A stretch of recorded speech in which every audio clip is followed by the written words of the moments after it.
Hey guys, welcome to the second lecture on how to build a RISC-V processor from scratch. This second lecture, we're going to be focusing on what are digital systems, what is combinatorial logic, digital arithmetic, and how we build an arithmetic and logic unit for our processor. So what is a system?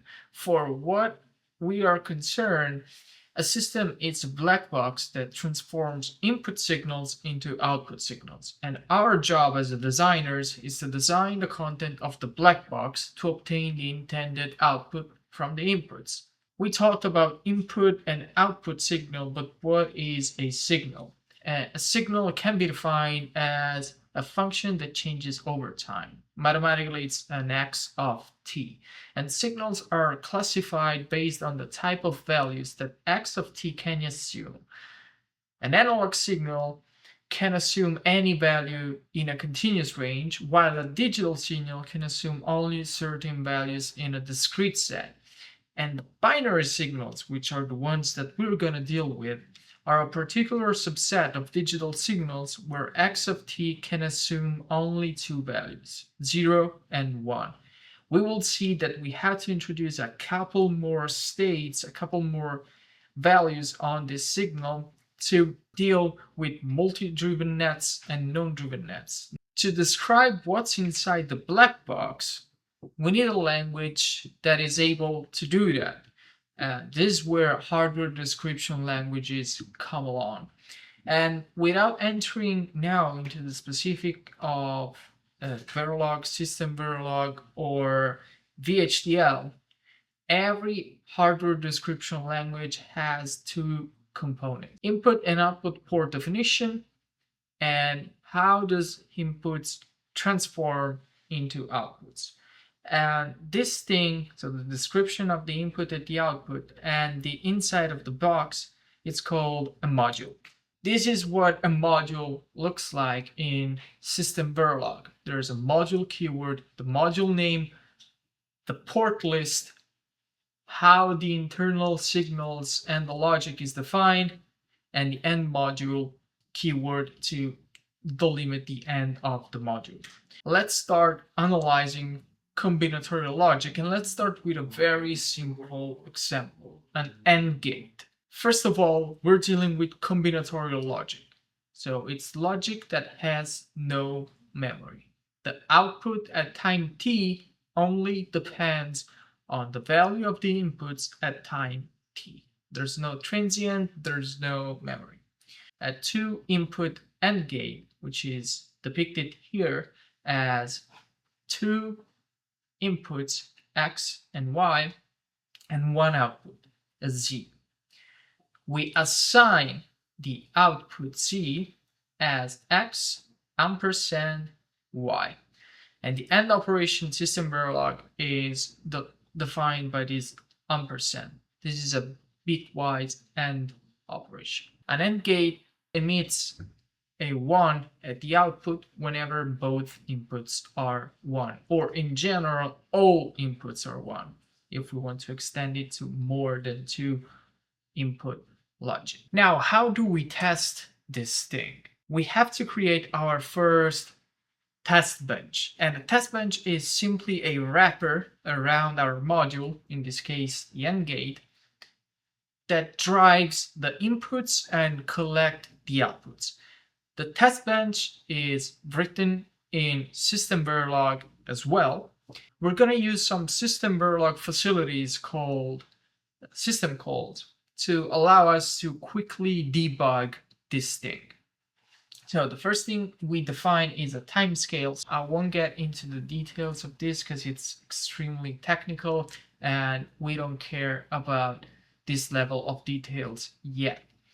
We define the module name. A test bench doesn't have any port for now. When we will explore sequential logic, we will see that the test bench will have a clock and a reset signal that's provided externally, but for now we don't have a clock or a reset signal, so we're not going to have any ports on the test bench. We define internal signals for x, y, and z. We define the AND gate instantiation. So here we're saying that we are instantiating at this top level an AND gate called DUT, the device under test. It can be any name, it can be foo, whatever, that has ports X, Y, and Z. Okay, this port definition is called numbered port definition. I'm going to show you now in the code real quick another port definition, which is the preferred one.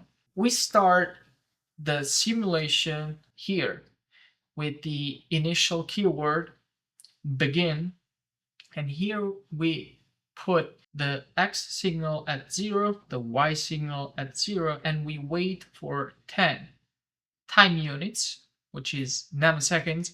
So we wait for 10 nanoseconds. It can be 1, it can be 100, it doesn't matter because this is combinatorial logic. Signal propagation is instantaneous. As far as the simulator is concerned, it's just how I structured this test bench. We use this display system call to debug the AND gate. And here we print the X signal, the Y signal, and the Z, the output signal, and we display the values. And we basically exhaust all the possible input combinations. So for X and Y, which is 2 to the second, which is 4 combinations. Okay, and then we call the end of the simulation with the finish system call. Now, hierarchically, the AND gate is wrapped inside the test bench. What do we do now is we take Verilator, we write a small C++ source file, which is this one. And what Verilator does is basically takes the top level test bench that contains our AND gate and transforms the SystemVerilog module into a C++ module. So we pack this thing into a C++ module, we compile everything together, and then we generate an executable, which is the simulation. Let's go see what the code looks like. So if you haven't done yet, go ahead and download the code base, because right now most of the stuff is going to be inside the code base. And what the code base looks like is something like this. We have a docs folder that contains all the lectures, all the source code material, all the slides, whatever we need to get these lectures going. And inside lecture 2, we have a code folder that contains all our SystemVerilog logic, SystemVerilog test benches, and Verilator test benches. So let me clean it up. Okay.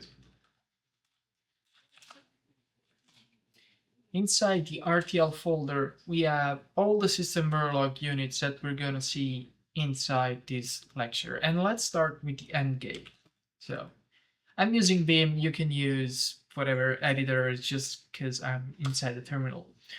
So here we have the module, AND gate, input, logic. Logic is a data type, and we're going to see next in this lecture what this data type looks like, but it's like int double float in C. It defines what kind of variable is that X input, that Y input, that Z output. It's a logic and defines which kind of values that variable can assume.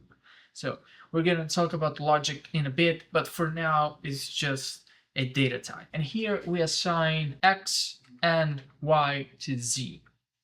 And that's pretty much everything there is to it, to the AND gate.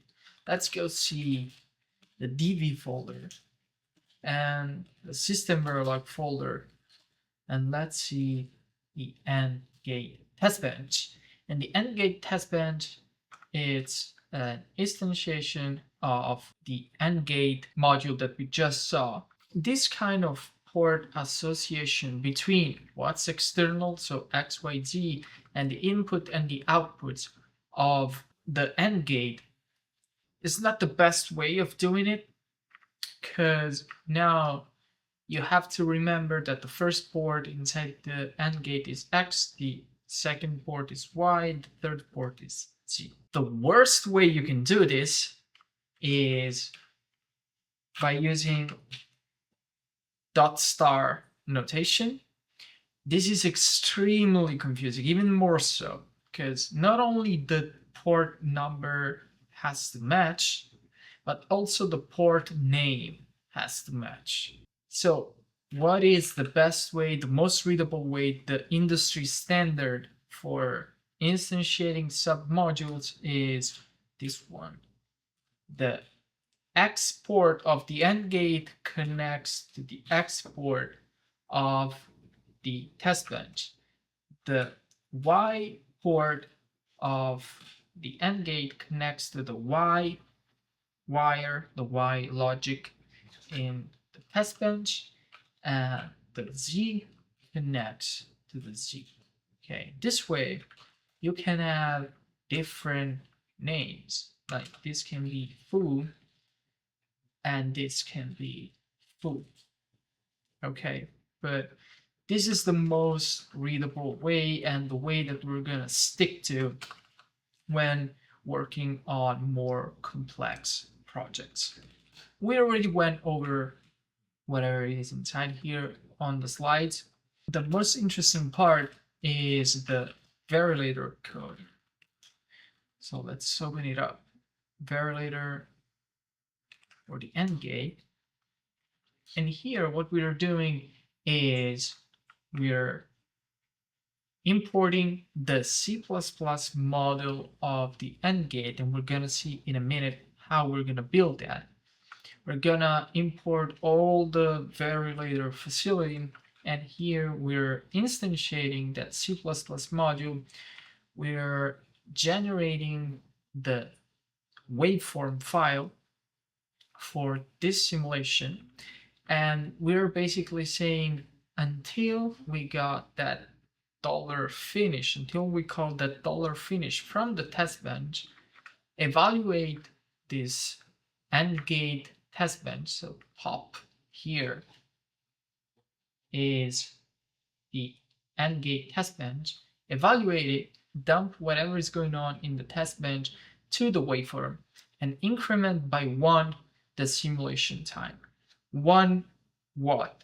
1 nanosecond, because that's the time scale that we put inside the test bench. So this is how Verilator knows what's the time scale. It goes and fetch it from the test bench. And once we finish the simulation, we close the waveform file and we destroy the top level and we go out. So how does Verilator work? Let's go and see what's inside this makefile. And the first thing we do is we get the AND gate test bench, we get the AND gate, we specify which is the top module, so the test bench, and we generate the C++ model for the combination of the AND gate test bench and the AND gate, and then we execute the ANDgate.cpp. Once this step is completed, it generates a object file that then we can compile. And once we compile, we generate a simulation executable that we can launch. So how does this thing work? Is make AND gate simulation, and here we performed silently the first 2 steps, and then we ran the simulation. And as you can see, this is the output of those display function calls. When x and y are not both 1, z is 0, but when they're both 1, z is 1. And let's look at the waveform.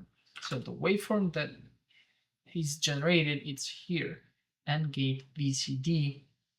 Let's open it up with GTK wave. AND gate BCD. So here is where we have the top level, the AND gate test bench, and the AND gate instantiation inside. So this is what the hierarchy looks like. Let's select all the signals here on the left-hand side and click Append. And here is where we should see our test bench. When we click on minus, because it's too zoomed in, we can see the signals going up and down. So here we have X, Y, and Z. And when both X and Y are 1, so here Z is 1.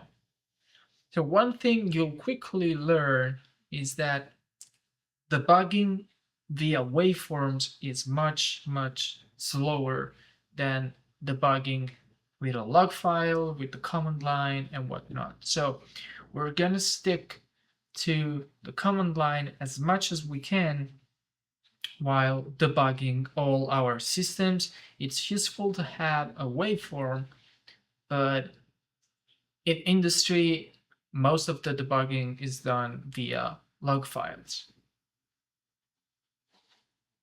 Let's go back to our slides.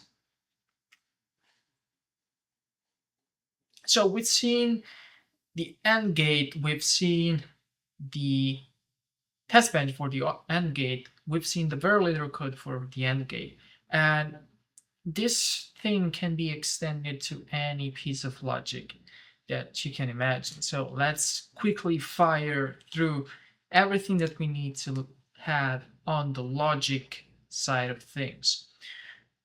So up next, the AND gate, we have the OR gate, and the OR gate in SystemVerilog is this vertical bar, which is like the pipe common in Linux. We do the same thing, we just change the AND for the OR, and the OR is the complete opposite of the AND. It's 0 whenever both A and B or all the inputs are 0. We have the same thing for the NOT gate, which is going to be the only one input gate that there's out there, if we don't consider the buffer. And this is the signal that we have in SystemVerilog for the NOT gate. Sometimes you can find an exclamation dot in front of it. That is a logical NOT.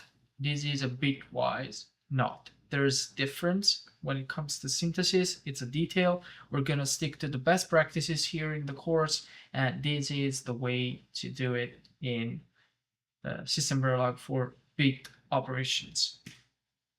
And this is what the NOT gate looks like, and it's basically the opposite. The output is the opposite of the input.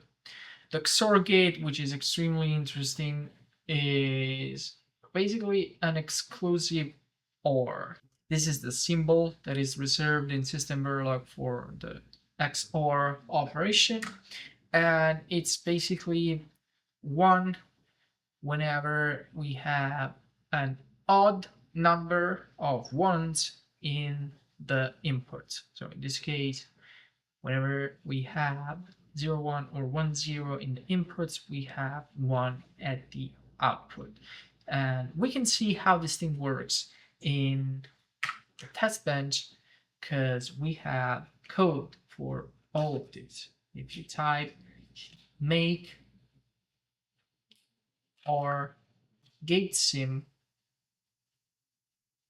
here you have the start of the OR gate test, and you have the associated VCD file, so the associated waveform. If you want to look at it, you can fire the NOT gate simulation as well, and here you see that it's working properly, and you can run the XOR gate simulation as well.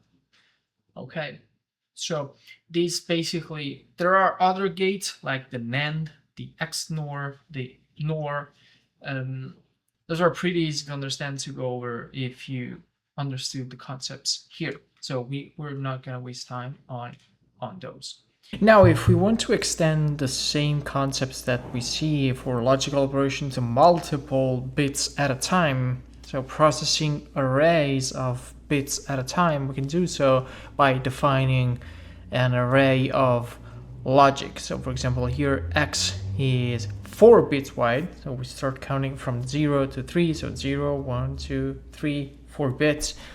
And we can basically apply bitwise operations to array of bits, and this is how we define array of bits. There's a test in the repo in the code base. I'm not gonna go over it because it's extremely simple, but you can just type make bitwise ops inside the code base for lecture 2, and it's going to run some tests, and you can start and changing things around, change inputs, change operations, and see what's going on here. Now that we've finished reviewing the bitwise logical operation, we can start dealing with digital arithmetic, meaning how do we deal with operations like add, subtract, shift, and whatnot with digital signals, so digital numbers. And the first thing we have to talk about is binary encoding. So how do we represent a decimal number in binary? So from base 10 to base 2, from base 2 to base 10, how do we move bases around? From a representation perspective, whenever we put a D prefix on a number, it means that we are treating that number as a decimal number, and whenever we put a B prefix, means that that is a binary number, and each binary digit is called a bit. So for example, if we have a 12 decimal, that's going to be 1100 in binary, because if you take the position and weight them base 2, so 0 times 1, 0 times 2, 1 times 4, 1 times 8, you end up having 12. And here are all the other examples. So this is not really something you need to study. This is something that you need to practice. There are plenty of online resources to exercise on those things. So the same thing goes for hexadecimal encoding. Instead of having a base 2, we have a base 16, which allows us to have a more compact representation of binary. In fact, we can represent 8 times the number of symbols, which means that we're grouping 4 bits at a time into what is called a nibble, but nobody uses that term anymore. And a nibble can represent number digits from 0 to 9 and from A to F, which is equivalent to of 10 to 15 in decimal. So if we want to convert D12, which is decimal 12, we have an hexadecimal C. And the way we do this is multiplying 12 times 16 to the 0. 16 to the 0 is 1. 12 times 1 is 12. And the same thing goes for all the other symbols. So again, here the only way to really learn this thing is to start doing some conversions on a piece of paper. So I encourage you to do that. So now that we have the notion of binary encoding, hexadecimal encoding, how do we go about performing mathematical operation on bits that represent numbers? And let's start with the addition. And the first thing that we want to do with the addition is to understand how we can sum 2 bits. Let's talk about the first digital arithmetic module, which is the half adder. And a half adder is a combinatorial logic circuit that adds 2 bits. It has 2 inputs and 2 outputs, and the inputs are the 2 bits to be added, and the outputs are the sum and the carry bit. Okay, so when you're adding 2 numbers, you're generating a sum and a carry out, which is basically the same thing that you do probably in elementary school when you were adding by column. And what does the sum and carry signal look like? Well, the sum, if you think about it, is the XOR of X and Y, because if they're both zeros, the sum is 0. If one of the two is 1 and the other one is 0, the sum is 1. If both are 1, the sum in theory is 2, but we can represent the sum only with one output bit, so it's going to be 0 because 2 is in binary encoding in 1, 0. So the sum is going to be 0, but we generate a carry. Okay, we generate a carry that goes on to the next stage if we're adding a array of bits, and we're gonna go about that in a moment. So what do we need to add an arbitrary number of bits? The alpha adder is only one piece of the puzzle and is the smallest one. Then we need to introduce what is called a full adder. So a full adder is a combinatorial logic circuit that adds 2 bits and a carry. It has 3 inputs and 2 outputs. The inputs are the 2 bits to be added and the carry, and the outputs are the sum and the carry. So we basically added one input, which is the carry input. And this is how it looks like. A full adder is twice as big as an half adder. So this is why the half adder is called half, because it's half of the full adder. And this is how we chain 2 half adders to generate a full adder. We have x, y, and we obtain a sum a and carry a. And then at the end, we sum everything back together. So we sum a, carry in, sum b, and carry b. So this is how we generate a full adder starting from 2 half adders. So a full adder is 2 half adders and an OR gate. So this is how we did it. So what if we want to add now 4 bits from an arithmetic point of view? If we want to add 4 bits, we need to have the 4-bit input array, and notice that the output is a 5-bit output because we generate a carry.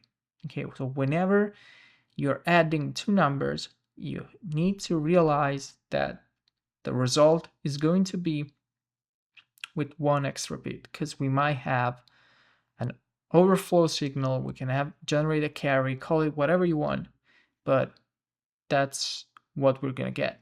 Generate a 4-bit adder out of what we saw until now. We need an alpha adder for the first bit of x and y, because we don't have any carry in. And then we chain all those together with full adders until we get the result. And the result is going to be the concatenation of the sum and the last carry. So we have, this is what we call carry 0 that we generate and propagates until the end. This is what it's called a carry chain. And the carry chain is one of the slowest path in an adder. And this is why there are many architecture of adders that try and optimize this carry chain.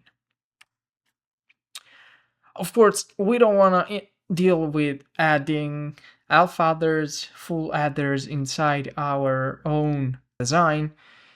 And SystemVerilog has a symbol which is the plus symbol that allows us to add 2 numbers in a very straightforward way. Notice that here I specify that those 2 numbers are unsigned, and we're gonna get to that in a moment. But this is equivalent to this, which is a much more convenient and compact form. Sometimes, and with RISC-V this is the case, we don't want to deal with having an extra bit on the output. We want to keep the input and the output signals the same, but we still want to detect if we overflow the input. So suppose that both x and y are all ones, and we add them together, the output is going to be what? 4 zeros and 1 at the end. We want to detect that situation because z is not representative anymore of the sum of x and y, and we want to detect that overflow condition. And the way we do that is simply define an internal signal, which is the proper size, and then taking the last bit of that signal to detect the overflow condition. So this is what it's typically done. RISC-V doesn't even care about the integer overflow signal, so we're going to disregard this signal completely when building the ALU for our RISC-V processor. So we talked about unsigned numbers. What happens when we're dealing with signed numbers? So signed numbers are implemented, are encoding using a 2 complement notation. And in this notation, the most significant bit is the sign bit. So if it's 0, the encoded number is positive. If it's 1, the encoded number is negative. And we basically have a wrap starting from 0 up until 2 to the n minus 1. In this case, the n minus 1 is applied to the exponent. So we're basically dividing the range in half and assigning 2 to the n minus 1 to the positive range and minus 2 to the n minus 1 to the negative range. Why we have this inconsistency between the upper range, the upper positive range, and the lower positive range? Because we have only one representation for 0, which is 0, 0, 0, 0. So this is why it's this minus 1 appears here, because we reserved a positive encoding to represent the 0. This is different from the 1 complement notation, which is much simpler. We just negate all the bits because we have a dual representation of 0. It's a symmetrical spectrum, but is 2 representation for 0, which is very inconvenient because it breaks all the arithmetic. And the nice thing about 2 complement is that the addition of signed numbers works in the same way as the addition of unsigned numbers. So we can use the same adder module to add signed and unsigned numbers. And we're going to see that we're going to put this adder, and this adder in parallel with the same inputs, and we're going to see that we get the same outputs, meaning that this signed or unsigned doesn't really matter when it comes to adding 2 complement number. So let's go and check out some code.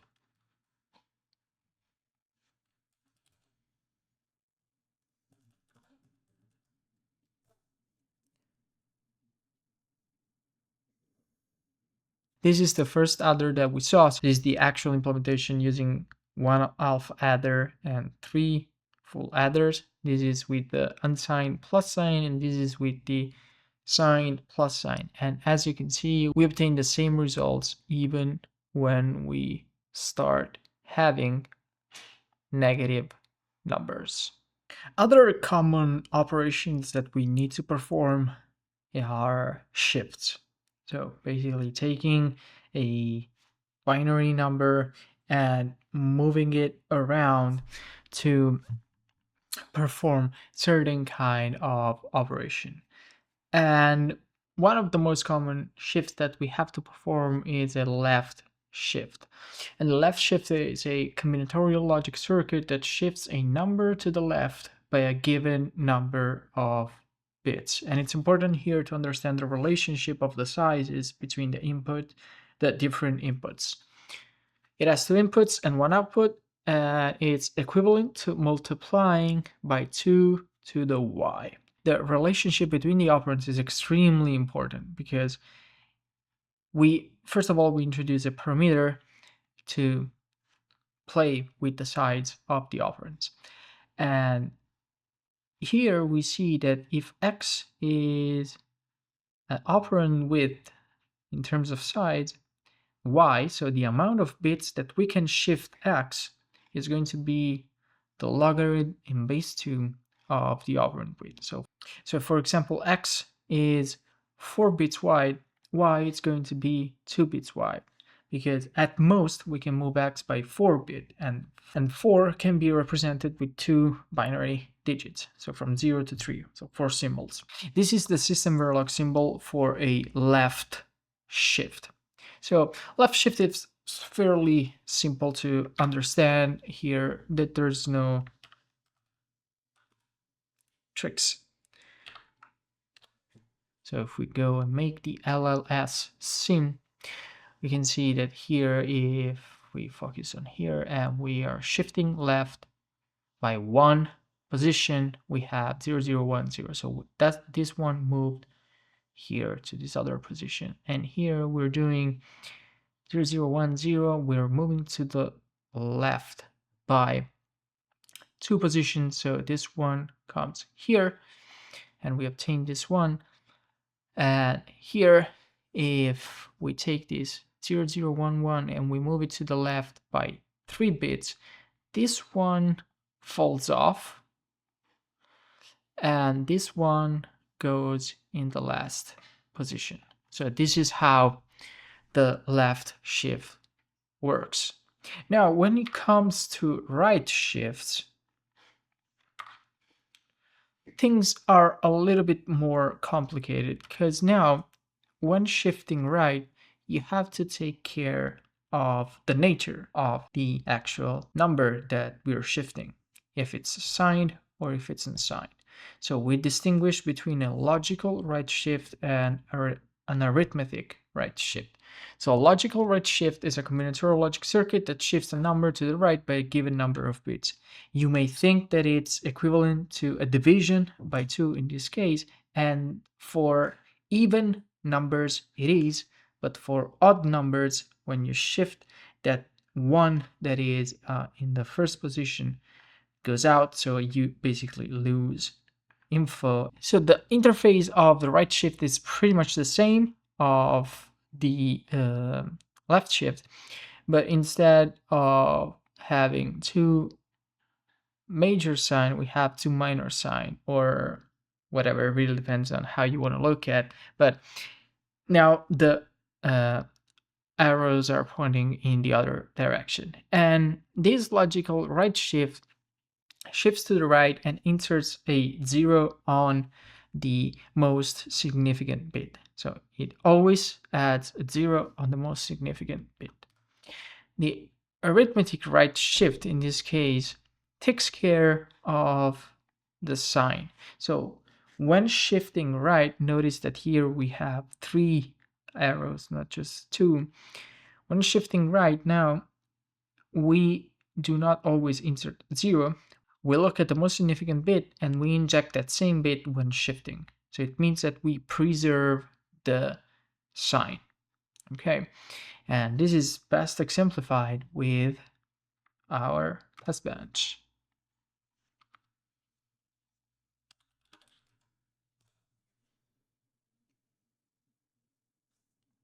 Okay, so here if you take this one, so here we have 1, so it's a negative number. In particular, this is -1.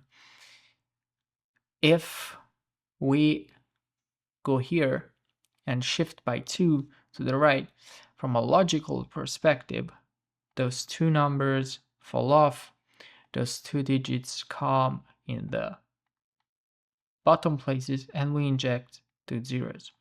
But here, if we do the arithmetic shift, those 2 digits, the 2 top digits shift to the first two digits, and we sign extend basically the number. So the arithmetic shift is used to preserve the sign of the number. And again, this is useful when doing address calculation for memory access and all this kinds of stuff.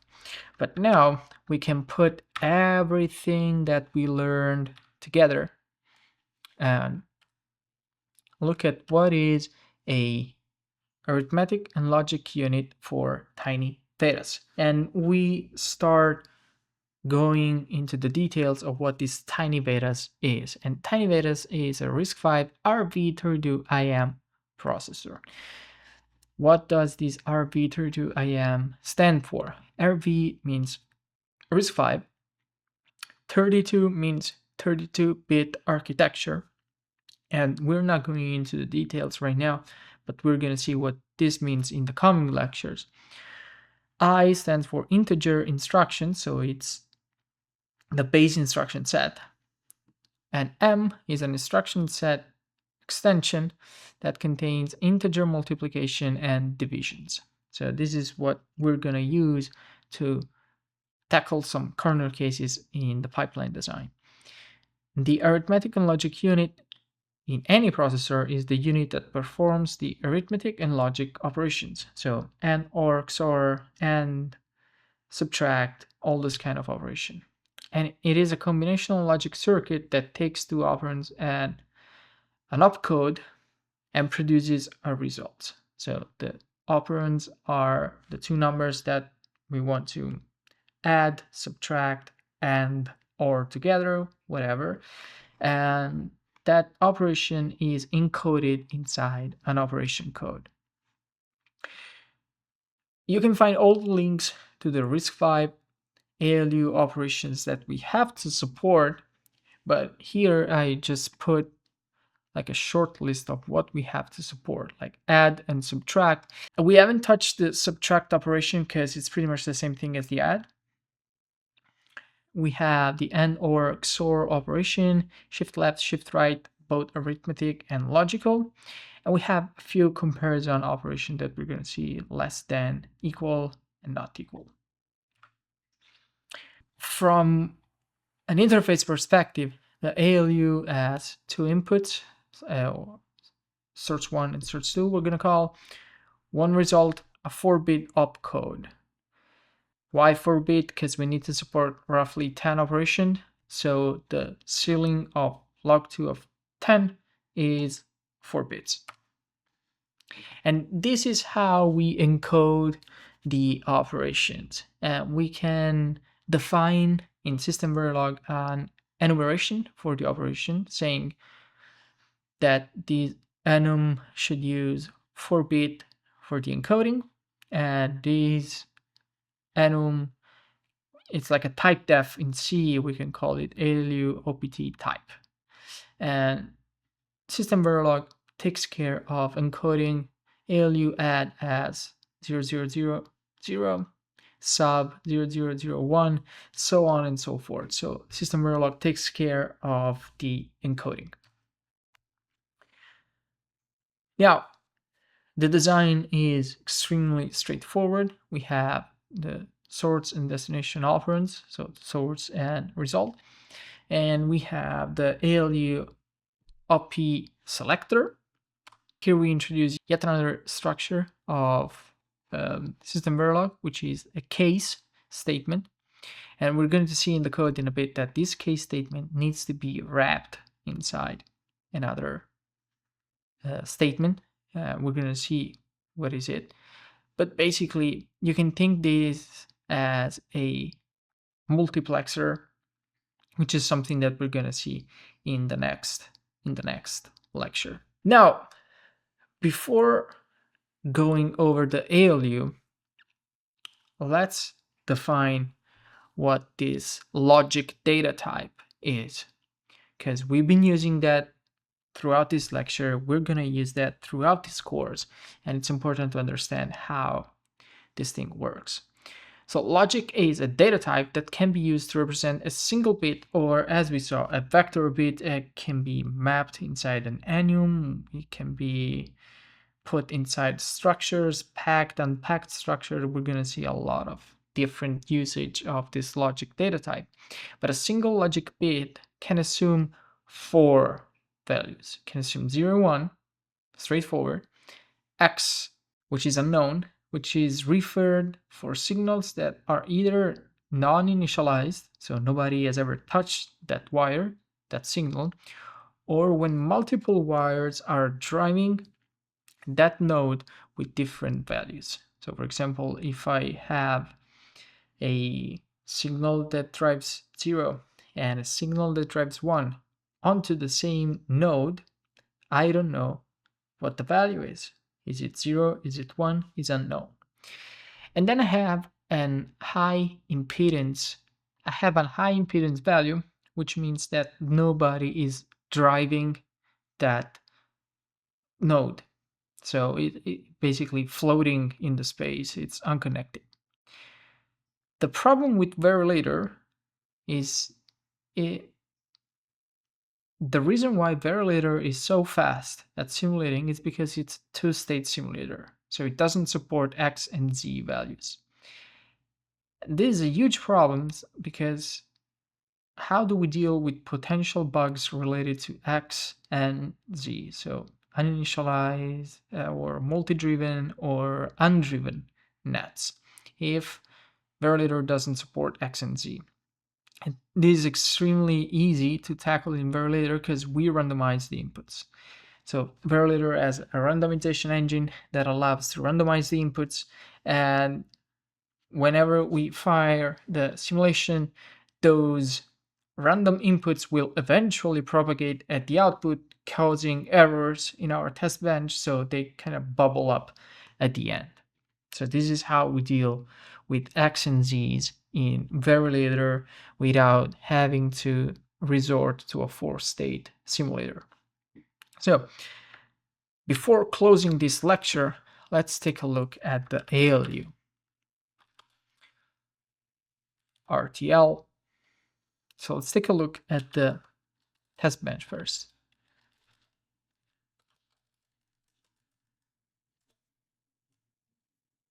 So here is where our enum is. This is where we map that input and outputs to the top level signals on the test bench. And here we perform just a few operations. Feel free to change this thing and play with whatever operation you wanna play with. Okay. And here we basically display the inputs and the outputs of those operations. And if we go inside the RTL, I'm going to introduce to sensitivity list and the always statement.